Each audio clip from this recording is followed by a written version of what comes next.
Bonsoir tout le monde. J'aimerais vous parler un peu des bijoux portent les cendres d'une personne. OK? Le bijou, qui est un objet, porte les cendres d'une personne. Je ne sais pas ce qu'ils vous disent, qui vous vendent ces bijoux-là. J'ai pas été magasiné dans un colobarium comme tel pour savoir. Je sais que des urnes qui se vendent pas cher jusqu'à 16 puis 20 pièces sur Amazon. C'est correct, ça. C'est la urne, tu veux garder les cendres. Les cendres, là, les cendres, bon, OK, qu'on me garde, c'est sacré. Bon, c'est parce que c'est les restes. On dit bien, c'est les restes d'une personne décédée. L'âme, là, de la personne, là, elle n'est plus dans le tas de poussière. Elle n'est plus dedans. Premièrement, ça dépend si vous croyez aux vies antérieures, réincarnation. C'est probablement pas la première vie de cette âme-là. Et, tu sais, tu meurs dans un accident de voiture à 35 ans, t'es écrasé, là, comme une... Non, mais tu sais, je vous mets ça au plus brutal. Quand on va vous incinérer, pas le goût ben de retourner flotter ou errer autour des restes d'une enveloppe charnelle qui te fait tellement souffrir d'un coup sec que ton âme s'en est extirpée. Ouf.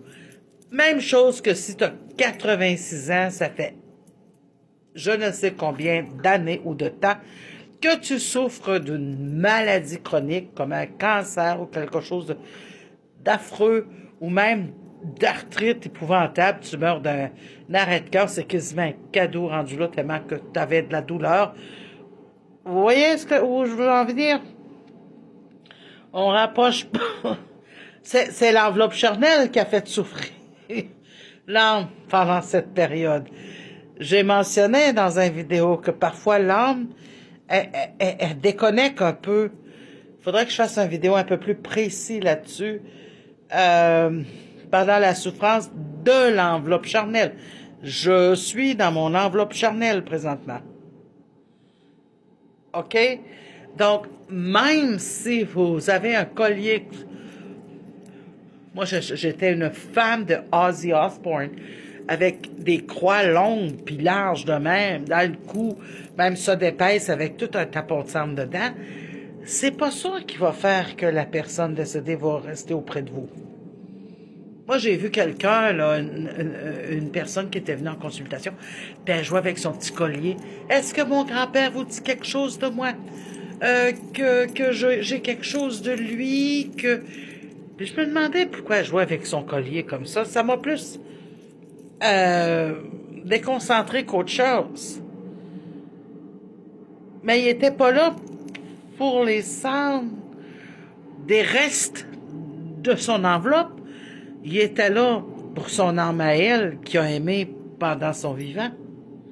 Vous comprenez où j'en viens, là? C'est à vous qui tiennent. Pas un reste de poussière. Je vous ai peut-être déjà mentionné que dans une dispute pour une histoire de urne et puis de restes funéraires, il y a une dame qui a conseillé à l'autre dame de mettre ça, de mettre de la cendre de poêle à bois, là, de foyer, OK? Mets ça dedans, donne-lui, puis les autres, les vrais restes, mets-les dans un sac, puis après, tu referas le transfert. Mais l'autre, il l'a jamais su. Voyez-vous, donc ça... N'oubliez pas qu'il y a... L'argent parle. Money talks. La mort est payante.